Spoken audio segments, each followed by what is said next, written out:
व्हेनेझुएलाचे राष्ट्रपती निकोलाई मादुराव यांना अमेरिकन लष्कराने अटक केली आणि त्यानंतर बसलेल्या धक्क्यातून अजूनपर्यंत जग सावरलेलं नाहीये। हे नेमकं का घडलं, याचे परिणाम काय होणार, अमेरिकेने अशी कारवाई का केली, या सगळ्याविषयी चर्चा करण्यासाठी आपल्या सोबत आहेत institute for conflict research and रिझॉल्युशनचे संचालक विनय जोशी। विनयजी, तुमचं स्वागत। पहिल्यांदा काय घडलं असं की व्हेनेझुएलावर इतकी कठोर कारवाई अमेरिकेने केली? अमेरिकेवर जागतिक कर्जाचा डोंगर वाढत चाललाय आणि त्याच्यातून ते कर्ज भागवण्याकरता त्यांना जगभरातले नवीन नवीन रिसोर्सेस हवे आहेत। आता मुद्दा असा आहे की सौदी अरेबियापेक्षा जास्त जगातला सगळ्यात मोठा क्रूड तेलाचा साठा व्हेनेझुएलाच्या ताब्यात आहे आणि तो ताब्यात घेऊन आपल्या हातात घेऊन आपल्या कर्जाची तूट कमी करण्याची अमेरिकेची नीती आहे। यापूर्वी अमेरिकेने जगभरात रिसोर्सेससाठी कित्येक वेळा लढाया लढलेल्या आहेत, सैन्य पाठवलेलं आहे आणि लूटपाट करून आपलं पोट भरलेलं आहे। पण त्यावेळी ते मानवाधिकार, लोकशाहीचं रक्षण वगैरे अशा वेगवेगळ्या कारणांच्या नावाखाली हल्ले करत होते। यावेळी अमेरिकन फॉरेन पॉलिसीमध्ये पहिल्यांदा हा बदल आला आहे की अमेरिकेने थेट पहिल्यांदा म्हटलं की आम्हाला रिसोर्सेस पाहिजेत।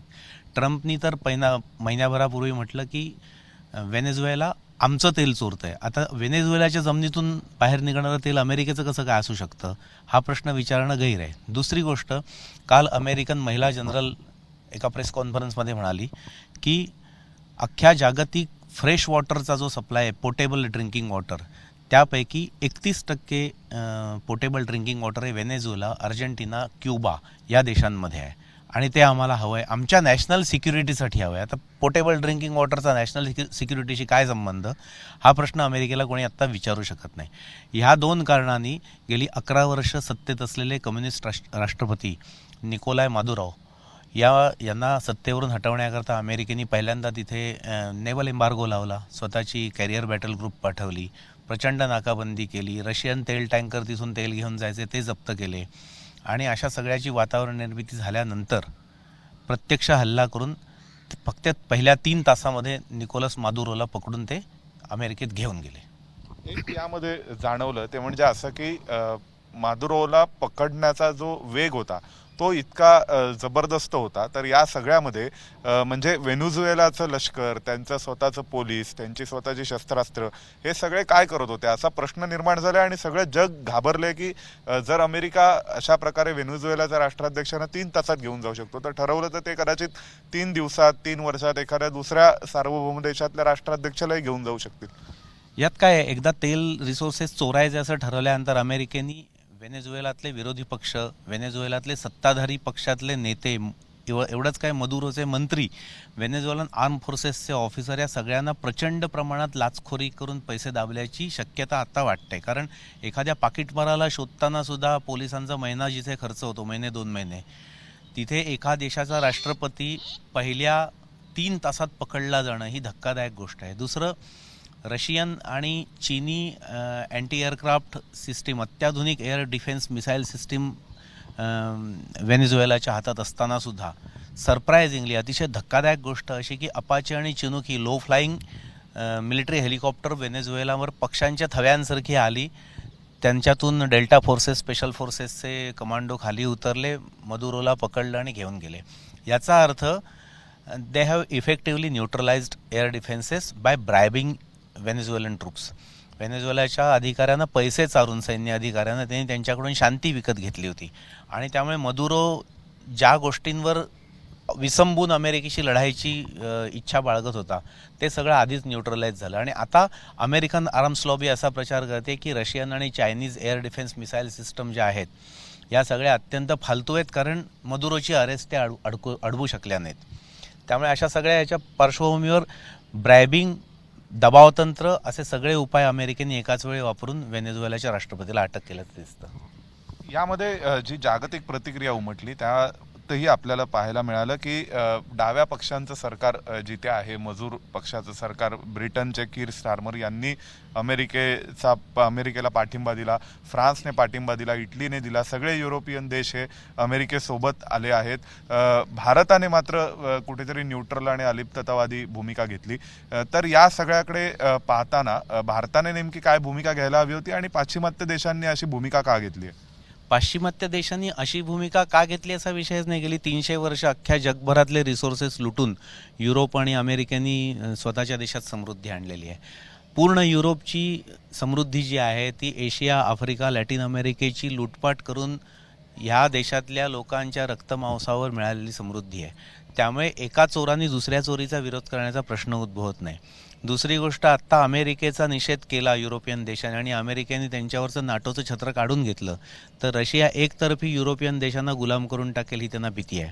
युक्रेन युद्धात त्यांनी रशियाला इतकं डिवचलं युरोपियन ताकदीने की आता ते अमेरिकेच्या रक्षणाशिवाय, अमेरिकेच्या छत्राशिवाय जिवंत राहू शकत नाहीत. त्यामुळे एका चोराने दुसऱ्या चोराचं केलेलं समर्थन एवढाच त्याचा अर्थ आहे. भारताने याचा विरोध का केला नाही तर भारताचा ह्याच्यात काही लोकल स्टँड आहे नाही, म्हणजे भूमिका नाही.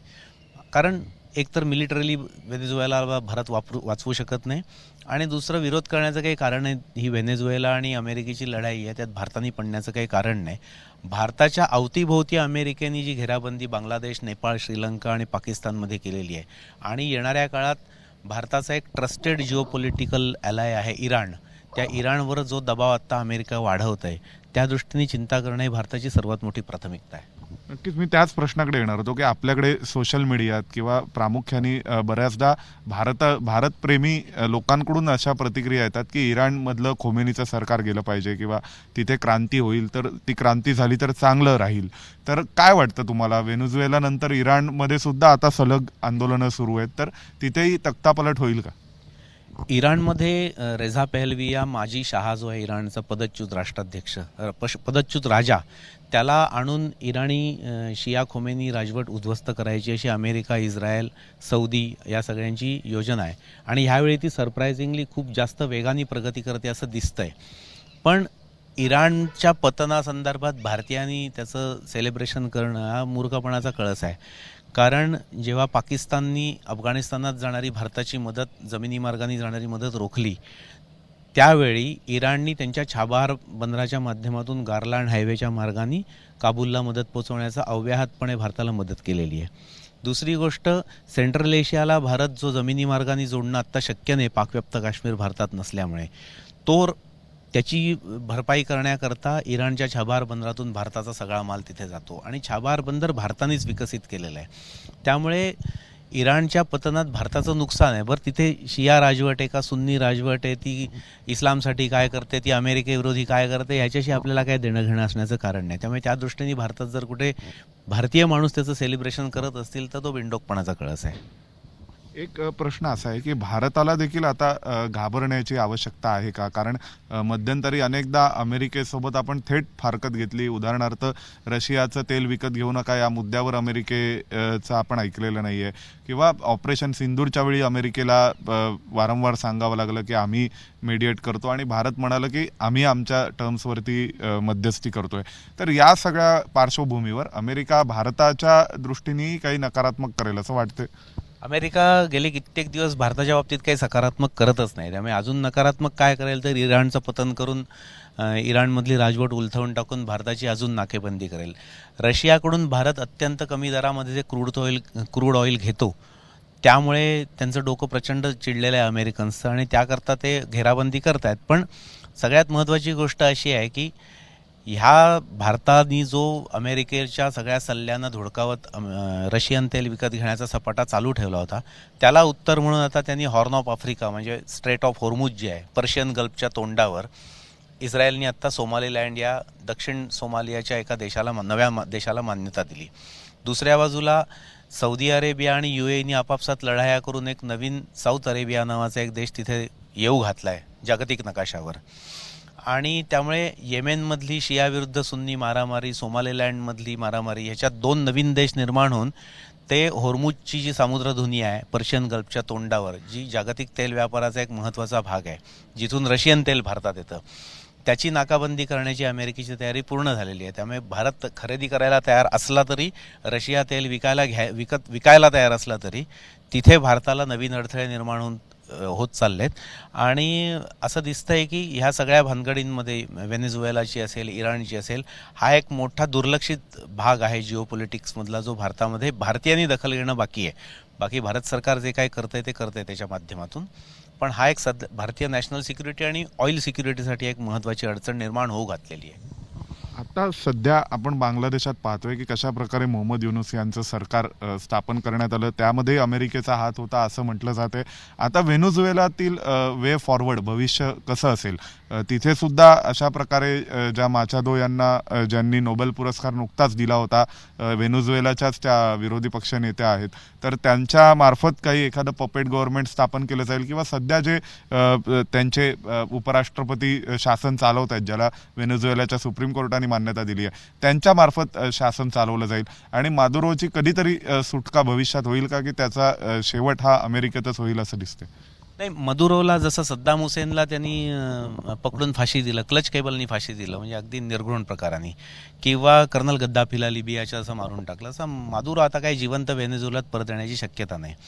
आणि व्हेनेझुएलात ए राष्ट्रपती होतो, बी होतो का सी होतो याचा काही संबंध नाही. आता व्हेनेझुएलामध्ये जे कुठलं सरकार येणार ते अमेरिकेचं गुलाम सरकार येणार. काल मार्को रुबियो म्हणाला तसं की आता क्युबावर त्यांचं लक्ष आहे, त्यामुळे फिदेल कास्त्रोच्या पूर्ण आयुष्यात जे अमेरिका करू शकली नाही ते क्युबामध्ये आता अमेरिका करणार. क्युबाची राजवट पण उलथवून टाकणार. मग पुढे मेक्सिको ड्रग सप्लाय करतं आणि अर्जेंटिना ड्रगमध्ये जागतिक ड्रग व्यापारात भाग घेतं. असे विविध उपाय करून अमेरिका लॅटिन अमेरिकेची धुळधाण उडवणार. या सगळ्या भानगडीमध्ये पुतीनचा महिन्याभरापूर्वीचा इंटरव्ह्यू तो महत्त्वाचा आहे. पुतीनला कोणीतरी विचारलं की सद्दाम हुसेन म्हणत होता की पुतीनला कोणीतरी म्हणालं की न्यूक्लिअर वेपन्समुळे सध्याच्या युगामध्ये नॅशनल सिक्युरिटीची खात्री बाळगता येत नाही. याच्यावर तुमचं मत काय आहे? तर याच्यावर पुतीनचं उत्तर असं होतं की सद्दाम हुसेनचं पण हेच म्हणणं होतं की nuclear weapons can't guarantee national security. आज आपण कोरिया बघितला, नॉर्थ कोरिया, तर नॉर्थ कोरियाची कंगाली आहे, बेहाली आहे, हुकुमशाही आहे, अर्थव्यवस्था डबघाईला आलेली आहे, तरीसुद्धा फक्त त्यांच्याकडे लॉंग रेंज मिसाईल्स आहेत आणि न्यूक्लिअर वेपन्स आहेत म्हणून अमेरिकेने त्यांना झोपवायचं बाकी ठेवलं आहे. त्यामुळे मदुरोकडे तेल होतं, मदुरोकडे पाणी आहे, मदुरोकडे प्रचंड संपत्ती आहे, सोनं आहे, सगळं आहे, पण मदुरो स्वतः वाचू का शकला नाही? तर it has no nuclear teeth. आणि हे वास्तव आहे. तुम्हाला जर जिवंत राहायचं असेल या जगामध्ये, बायपोलर वर्ल्ड असेल, युनिपोलर वर्ल्ड असेल, तर तुमच्याकडे न्यूक्लिअर वेपन असणं गरजेचं आहे आणि डिलिव्हरी सिस्टम असणं गरजेचं आहे. भारताची मिसाईल टेक्नॉलॉजी इंडिजिनस आहे आणि भारताकडे न्यूक्लिअर वेपन्स आहेत. एवढी एकच गोष्ट भारताची सिक्युरिटीची गॅरंटी होऊ शकते. बाकी तत्व, मूल्य ह्या गोष्टींना नॅशनल सिक्युरिटीमध्ये काडीचं महत्त्व नाही. धन्यवाद. तर आपल्या सोबत होते Vinay Joshi, institute for conflict research and रिझॉल्युशनचं जे अध्ययन आहे सध्याच्या जागतिक परिस्थिती संदर्भात, त्याविषयीची चर्चा त्यांनी आपल्यासोबत केलेली आहे.